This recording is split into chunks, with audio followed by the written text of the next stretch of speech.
안녕하세요. 반갑습니다. 저는 주식 공부를 처음 시작했을 때 궁금했던 것 중에 하나가 코스피, 코스닥 같은 종합지수 아시죠? 종합지수는 결국엔 시가총액 큰 주식들의 주가를 평균화 해놓은 것이고 시장이 나빠도 오를 종목은 오르는데 시장을 볼 이유가 있나? 였거든요. 오늘은 그래서 종합지수를 살펴봐야 하는 이유에 대해서 짧게 얘기해볼까 합니다.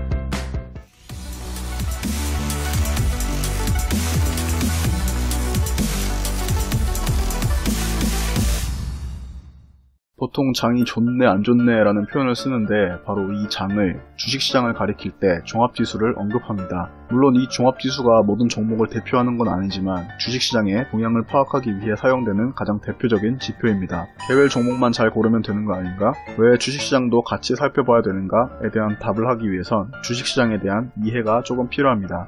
이해를 위해 주식시장을 재래시장에 비유해 보겠습니다.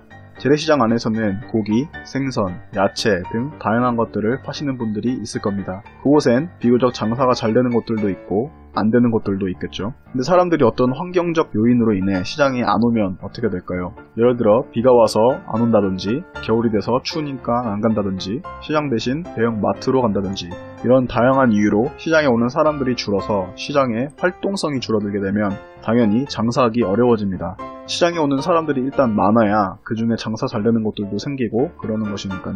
물론 시장에 사람이 좀 덜 온다고 다 망하지는 않을 수 있습니다. 하지만 확실한 건 전체적으로 안 좋은 영향을 미치게 됩니다. 전보단 장사가 덜 되지만 생활엔 지장이 없는 분들도 계실 거고 은근히 버티시는 분들도 계실 수 있고 망하시는 분들도 계실 수 있습니다. 근데 시장이 화랑이고 많은 사람들이 찾아와 준다면 장사가 잘 될 수 있는 환경이 갖춰집니다. 그랬을 때 그 중에 비교적 장사가 잘 되는 곳을 찾으려면 찾기 조금 더 수월해집니다. 딱 봤을 때 사람 많고 줄 긴 곳이 장사 잘 되는 것이죠. 그런데 시장에 사람이 아예 없어버리면 장사 잘 되는 곳 고르기가 힘듭니다. 사람이 있어야 어디에 몰릴 텐데 사람이 없으니까요. 다시 말해 겨울에 시장에서 장사 잘 되는 곳을 찾는다고 하면 확률적으로 더 어렵습니다. 주식시장도 비슷한 원리가 적용됩니다. 재래시장의 환경적 요인은 알겠는데 주식시장에 영향을 미치는 환경적 요인은 무엇인가요? 재래시장의 예처럼 주식시장의 환경적 요인도 굉장히 다양합니다. 하지만 가장 대표적인 예는 경제정책입니다. 경제 긴축 완화 정책으로 인해 주식시장의 환경 또는 분위기가 조성될 수 있습니다.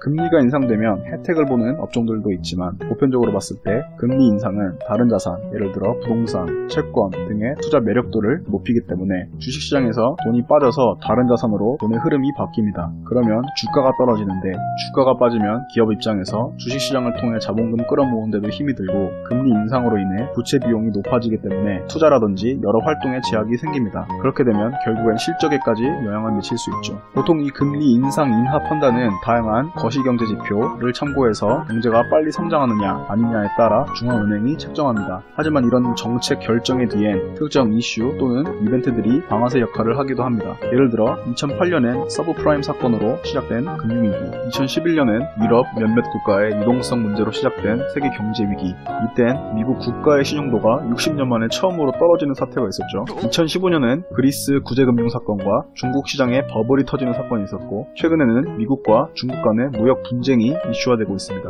요새는 모든 금융시장이 다 연결돼 있기 때문에 어디서 무슨 일이 터지면 도미노 효과로 쫙 퍼져서 다 문제가 생깁니다. 그래서 세계 곳곳에서 일어나는 일들, 거시경제에도 관심을 갖고 모니터링을 해야 되는 이유 중에 하나입니다.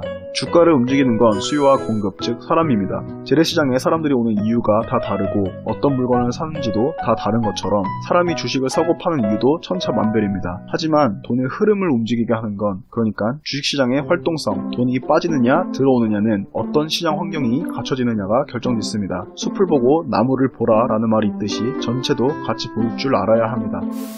조금 더 오늘의 본론으로 들어가자면 종합지수와 대부분의 개별 종목은 아무래도 같은 방향성을 공유합니다. 시장이 오르면 많은 종목들도 오르고 시장이 내리면 많은 종목들도 같이 내립니다. 그렇기 때문에 시장이 좋은 상태에서 오를 만한 종목을 고르는 것이 확률적으로 당연히 더 유리합니다. 물론 그렇다고 무조건 그 종목이 오른다는 보장은 없습니다. 확률 차원에서 시장이 안 좋을 때보단 오를 가능성이 조금 더 높다는 것이죠. 주식은 확률을 높여가는 싸움입니다. 프로, 포커 선수들도 모든 패에 베팅하지 않죠. 이길 확률이 높은 패가 투자가 들어오면 그때만 베팅합니다. 워렌 버핏도 말했습니다. 투자자는 타자, 시장은 메이저리그 투수다. 좋은 공이 아니면 그냥 걸러라. 좋은 공이 들어올 때만 휘둘러라. 주식 투자할 때 종합지수를 같이 살펴봐야 하는 가장 큰 이유는 전쟁에서 지금 내가 싸울 때인가를 판단하듯이 내가 적극적으로 투자할 때인가 아닌가를 파악하기 위함입니다. 이것은 시장의 방향성을 맞춰라 라는 말이 아닙니다. 그러니까 마켓 타이밍 전략이 아니라는 말입니다. 시장의 방향을 맞추는 게 중요한 게 아니라 적어도 지금 상승장인지 하락장인지는 구분할 줄 알아야 시장의 환경이 바뀔 때 대응할 수 있다는 것입니다. 예를 들어 지금 상승장인데 하락장에 왔을 때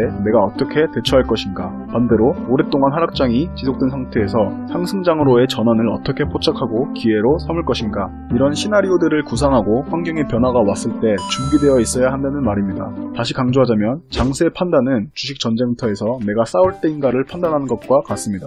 그냥 무턱대고 맨날 들이대는 것이 아니고 복싱 선수들이 카운터 펀치 날리는 것처럼, 그리고 포커 선수가 좋은 패가 나올 때 크게 지르는 것처럼 자기만의 투자 타이밍을 잡아야 한다는 것입니다. 그 이유는 아까도 얘기했듯이 보다 높은 확률로 매매하기 위함 뿐만 아니라 더 효율적인 리스크 관리를 위함입니다. 워렌 버핏이 이런 투자 원칙을 얘기한 적이 있습니다. 투자 원칙 1. 절대로 돈을 잃지 말라.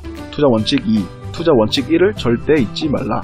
돈을 잃지 말라라는 것은 바로 리스크 관리에 해당되는 말입니다. 주식시장에서는 돈을 벌 때가 있고 돈을 지켜야 할 때가 있습니다. 바로 시장이 상승 추세에 있을 땐 적극적으로 투자를 해야 되는 타이밍이고, 시장이 하락 추세에 있을 땐 적극적으로 나의 자본을 보호할 타이밍입니다. 그렇다는 건 장세마다 언제 적극적으로 싸울지, 언제 소극적으로 싸울지 등의 기준과 전략이 있어야 되는데, 이건 각자 투자 스타일에 맞게 정하면 됩니다. 예를 들어 나는 단타를 선호한다 하면 시장이 안 좋을 때는 매매를 하지 않는다던가 매매 횟수와 매수 비중을 줄인다든지 등의 기준을 정할 수 있고, 나는 장기 투자자다 라고 한다면 하락장을 기회로 어떤 기업들을 싸게 쓸어 담을 것인가에 대한 준비가 있어야 할 것입니다. 이런 식으로 각자 대응 방법들이 필요합니다.